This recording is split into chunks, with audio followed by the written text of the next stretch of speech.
శరణార్థిలో నేటి మాట రూపంలో పెద్దపల్లి రాజన్న గారు మాటలు ఈ దేశంలో సంచార జాతుల గురించి రావడం జరిగింది.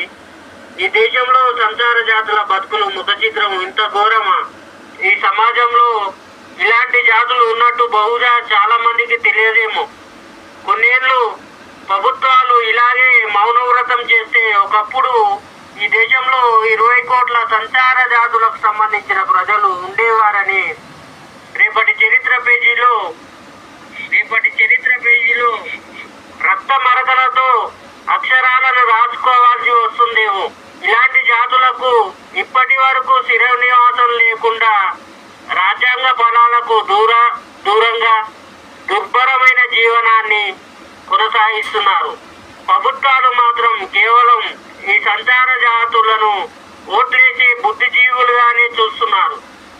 బ్రిటిష్ వారు అవలంబించిన విధానాలే ఇప్పటికీ ఈ ప్రభుత్వాలు అనుసరిస్తున్నాయి. స్వతంత్రం వచ్చిన తర్వాత కేంద్ర ప్రభుత్వం ఈ తెగలను డీనోటిఫై చేసింది, కానీ ఇప్పటి వరకు పునరావాస సౌకర్యాలు కల్పించలేదు.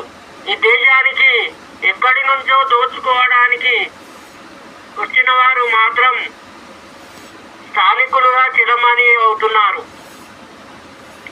ఈ నేలకి చెందిన సంచార తెగలను గుర్తింపు లేక ఇంకా కటిక పేదరికంలోనే బతుకులు నీడుస్తున్నారు.